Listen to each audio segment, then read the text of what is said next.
Hello, this is Martha DeGrasse here for Wi-Fi Alliance, and this is The Signal, our podcast where we give you the inside track on Wi-Fi. These are meant to be smart conversations with industry leaders. We want to deliver a new perspective on the growing portfolio of Wi-Fi technologies that we see changing the connectivity landscape. In this episode, we'll be talking about how Broadcom and others are working to gain market access to 6 gigahertz. We'll discuss AFC databases in the band, and we'll talk about the rules for operating here and show how this will boost Wi-Fi performance at standard power. And joining us to discuss all of that and more is Chris Szymanski. He is Director of Product Marketing and Technology Strategy at Broadcom. Chris, welcome to The Signal. Thanks, Martha. It's great to be with you. Yeah, we're really excited to have you here. You have an extensive regulatory background before Broadcom and while you were at Broadcom, both in the U.S. and outside the country. So I think you bring a lot of perspective to this. Let's start by hearing from you how Broadcom and other Wi-Fi Alliance companies are working here and abroad to gain access to 6 gigahertz spectrum. Sure. Thanks for the question, Martha. So it's pretty interesting. So it's kind of like a phoenix that kind of rises out of the ashes, a new baby phoenix rises out of the ashes of a phoenix that just died. Industry was informed in 2015 around Christmas time that our long pursuit of the middle part of the 5 gigahertz band had finally failed. And we weren't going to have an opportunity to access that spectrum. And then very, very rapidly, governments around the world said that they were no longer going to pursue opening up that spectrum for Wi-Fi. And so industry got together and we realized that there was just this huge need for additional spectrum. And so we began studying all of the mid-band spectrum, trying to understand what would meet the market needs. And we identified the 6 gigahertz band.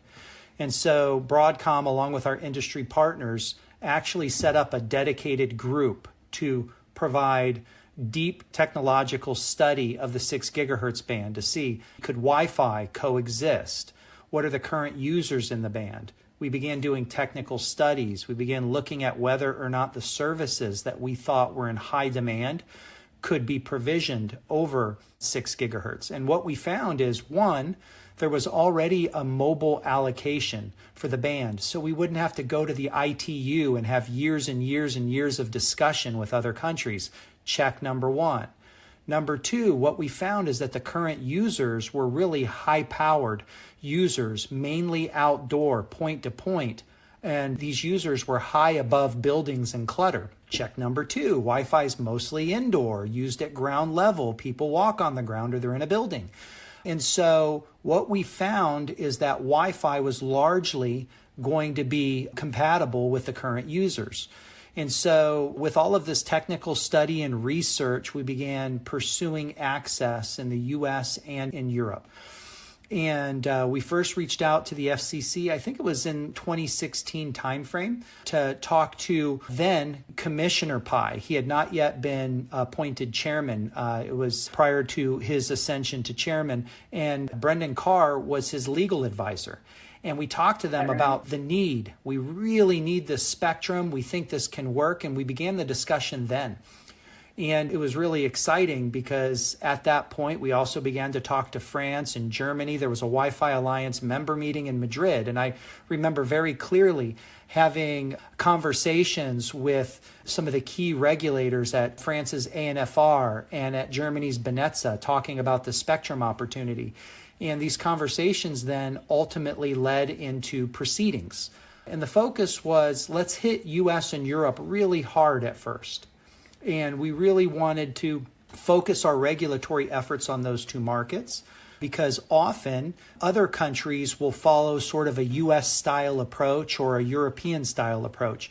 It doesn't mean that they're not going to engage in their own technical studies, but what it means is there's a lot of similarity in how they process these regulations. And so we worked there, then began working with South Korea, Japan, and Brazil and other markets to obtain access. So if you fast forward to today, nearly 60% of the world's GDP has already opened up the 6 gigahertz band. If you put this into the 5 gigahertz context, it's taken years and years and years to get to the point where we have that sort of harmonization. Countries first started to open this up in 2003. And so within the short span of a couple of years, the US made its decision in April 2020. 60% of the world's GDP, nearly, has already opened up the band. And we estimate that you're going to be approaching 3/4 of the world's GDP could have the band open by the end of 2022.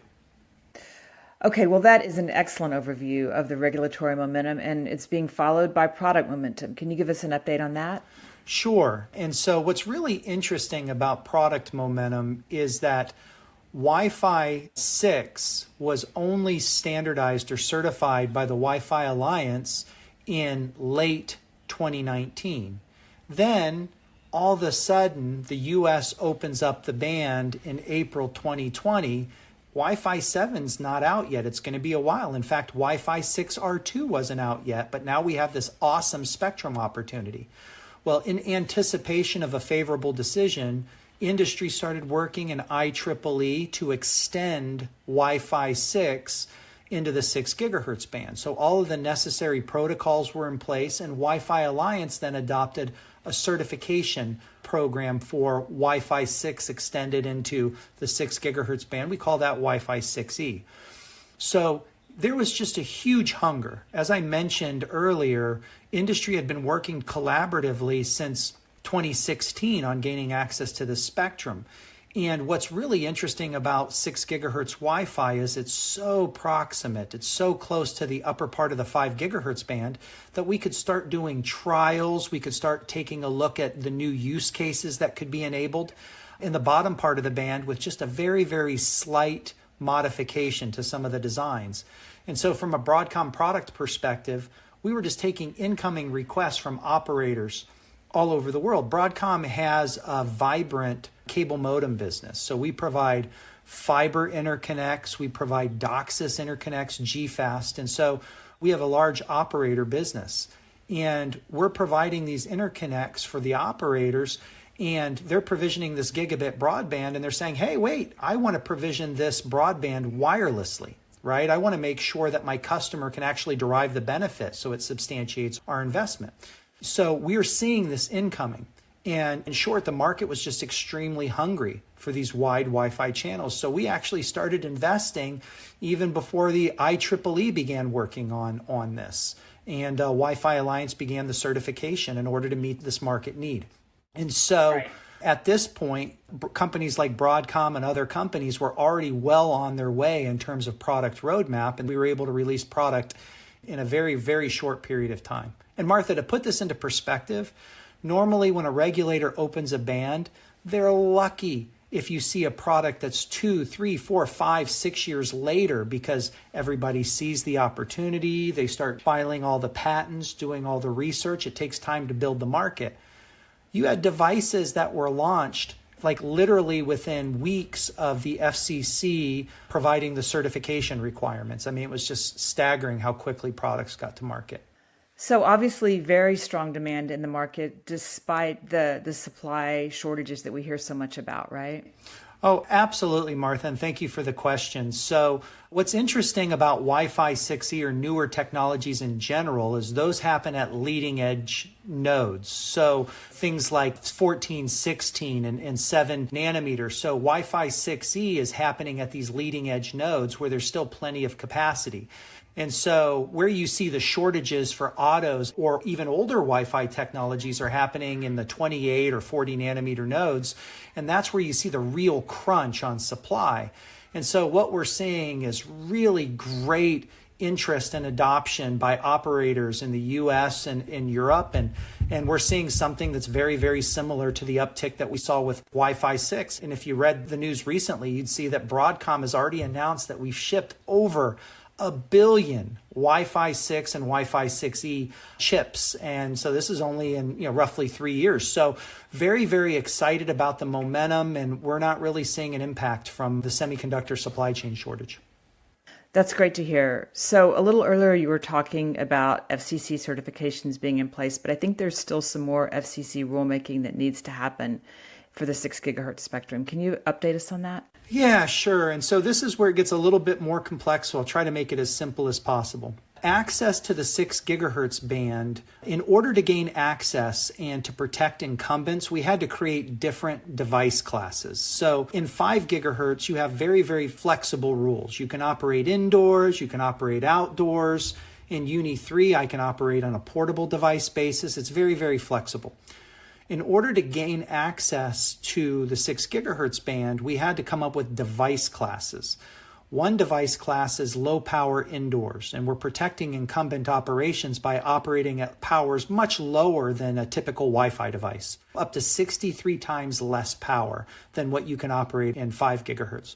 And the device is constrained to indoors. Well, we knew that wasn't going to meet the market need, but that was sort of table stakes. We needed that in order to invest, and most data traffic occurs indoors. Another device class is standard power. What's made Wi-Fi so successful in 5 gigahertz is the flexibility. You can operate at high powers, you can operate indoors, outdoors. To quote Dr. Seuss, you can operate here, there, and everywhere, right? So that sort of flexibility was important. And so we developed a standard power device class that would operate at much higher powers, but also could operate indoors and outdoors. And so the FCC already approved in April 2020 those 2 device classes. Okay, they approved low power indoor and they approved standard power device classes. Now, those standard power devices can only operate under the control of an automated frequency coordination system, or AFC. And we're going to get more in depth on AFC later on, I'm sure, because I know that that's all the rage given an open proceeding. But AFC, put another way, it's another way for Wi-Fi to be a good neighbor. In 5 gigahertz, we have politeness protocols like listen before talk, so you don't talk over someone else, or ways to protect weather radars. Well, AFC is a way to protect existing license holders, and it allows Wi-Fi to operate outdoors and higher power. So the FCC already moved on those, and they still have to release the technical rules and authorize an AFC operator, but at least the device class has been approved. And so the FCC has also initiated a further notice of proposed rulemaking to allow very low power portable devices, which will enable mobile AR, VR, and other important wearable technologies. This is critical. I think over 50 countries have already enabled very low power portable. And Martha, think about it this way. I get a 5G connection to my phone, and let's say I'm able to get a gigabit per second. Let me ask you a question. Who cares? At a certain point, your processor can only open up or flash an image so fast. So the pixelization on your phone is only so great. But with VLP, I can create an on-body network. When I'm walking by, I can sling something to a TV. I can have mobile AR, VR. What basically I can do is I can give consumers a huge value for the investment they'll have to make in order to help cover the operator's costs of deploying 5G networks. So the FCC is considering VLP. The FCC is also considering increasing the power for low power indoor. They moved forward in a very conservative manner, and I understand there's like thousands of license holders and tens of thousands of fixed links, and so the FCC wanted to make sure that first they did no harm. And so they initiated another proceeding to increase power for wider channels. And so finally, the FCC has begun the process of authorizing AFC operators to effectuate the standard power rules that they adopted in April. And so there's going to be this whole process where parties need to be certified, and this cloud-based service needs to ensure that it's protecting incumbent operations before the FCC provides that more flexible access to the 6 gigahertz band. Right. I think 14 companies have already applied to be AFC operators. Is that right? Yeah, that is. I mean, it's just amazing. When you think about AFC, think database. And so the type of access that we're talking about is like TV white spaces, unused TV channels when TVs migrated from analog to digital back in the 2000s. It freed up extra spectrum. Some of that spectrum was auctioned to operators to provision better cellular service. Well, there was some blank spaces. There were guard bands in other areas. And so the FCC said, okay, well, we'll let unlicensed devices operate here under a database regime. And then more recently, we had this CBRS, Citizens Broadband Radio Service, where there was this opportunity to gain spectrum access for private LTE network and others. Or, major operators can provision a cellular service. And so these regimes basically are, hey, I'm going to allow you to operate on a certain frequency in a certain location, and you've got to guarantee that you're going to protect the current licensed operations. And so those two instances, CBRS and TV white spaces, only had a handful of companies apply. Here, we've already had 14 different entities apply to be an AFC operator, once again suggesting the overall importance of having AFC or standard power. And it's really a diverse ecosystem too. In CBRS, you had largely entities that wanted to provide third-party services or SaaS as a service. Here you have device makers like Broadcom provisioning it, or you have nonprofits and trade associations. The Wi-Fi Alliance. Wi-Fi Alliance, that's right, is applied to be an AFC operator for its members. So far more diverse number on styles of applicants and entities applying to be an AFC an operator. Excellent. These wider spectrum bands and all this hardware acceleration you've been talking about is going to lead to, I think, Wi-Fi use cases that we really haven't seen before, right? Oh, absolutely. So right now, LPI is very highly constrained. When you talk about killer apps for Wi-Fi generations, nothing is more powerful than power. And LPI operates at 63 times less power than 5 gigahertz. Well, AFC is going to bring the pristine 6 gigahertz band, this beautiful unused frequencies, and it's going to allow you to turbocharge that to 5 gigahertz flexibility and power. So picture doorbells and cameras outside whole premises operations, or even look at the recent Super Bowl in LA in the Rams Stadium. There are over 24 access points in that stadium. That's an open air stadium, or a lot of the time it's used open air. So you couldn't have low power indoor operations. Well, with 2,400 access points, I think you can see, Martha, there would be the need for more spectrum. So I'm going to be able to enable these open air stadiums, outdoor Wi-Fi networks, provision rural broadband, all with AFC. And so this additional power and the flexibility is really going to enable a whole host of new use cases. And what's really exciting is this is going to come along right around the same time where you see Wi-Fi 7 products rolling out. And Wi-Fi 7 is going to have some additional hooks in it that makes it work better when it's connected to an AFC. All right, Chris, excellent. Is there anything else that you want to add before we finish here? Yeah, thanks, Martha. Thanks for the opportunity. So there's a couple key points that I'd like to hit on. One, AFC and standard power is so mission critical that Broadcom needed to sort of reimagine how we could bring this to market. Just like we saw this rapid adoption over the last 2 years of 6 gigahertz band. Well, now that these countries around the world are opening up the 6 gigahertz band, how are we going to enable AFC if these countries then allow standard power? So Broadcom, in coordination and cooperation with Cisco and Meta, created this open source project called OpenAFC under the Telecom Infra Project. And this is really exciting because it is a fully open source platform. It's a product. It's not a specification. It's a fully functional automated frequency coordination system that is fully configurable. And tons of momentum around this program. We have over 140 engineers affiliated with 45 different entities that are actively collaborating. And this OpenAFC is actually being used by Broadcom and 4 other AFC operator applicants in the United States in order to provision AFC services. We see this being used anywhere AFC is offered. So we think Korea will follow quickly, Saudi Arabia, a number of other countries. And this will allow then the Wi-Fi market to quickly deploy in those regions because you don't have to build something from scratch. It's just configurable, it's plug and play. So that's one.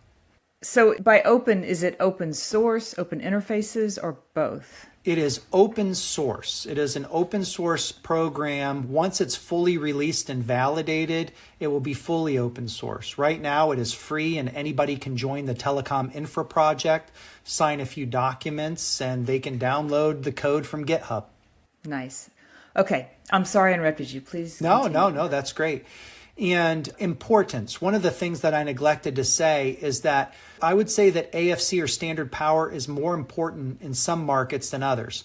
If you look at this from a radio resource management, the more different the 6 gigahertz band is from the 5 gigahertz band in terms of cell coverage or onboarding, the more difficult it is to use. In the US, what you have here is power levels that are great for wide bandwidth traffic, but your cell size, your coverage area is defined in a 20 megahertz channel. And so in 5 gigahertz, I can operate up to 63 times more power. So I have a much broader coverage than in 6 gigahertz. So Broadcom sees AFC and standard power as being absolutely mission critical to indoor. So sometimes people think, oh, you just want this outdoor in a stadium. No, we think every access point in the United States is going to ultimately need standard power. And so that's what we would like to see. This will allow client devices to operate at higher power levels the way they were designed to operate. And so the cool thing here is by the time AFC is operational, we're going to have a pretty decent size install base of low power indoor access points. Broadcom sees that install base as being able to be software upgraded so that even though the equipment is designed to operate at a specific power in a wideband, with AFC, we can operate at a higher power and narrower bands, and this would allow a much better range and a much better user experience with a simple software upgrade. All right, Chris Szymanski, Director of Product Marketing and Technology Strategy at Broadcom. Thanks so much for joining us on The Signal. Thank you. Thanks so much for listening to The Signal. You can check the show notes for more resources on Wi-Fi 6E. And for all things Wi-Fi and Wi-Fi Alliance, visit wi-fi.org or connect with Wi-Fi Alliance on social. I'm Martha DeGrasse. Thank you so much for listening, and we hope you can join us next time on The Signal.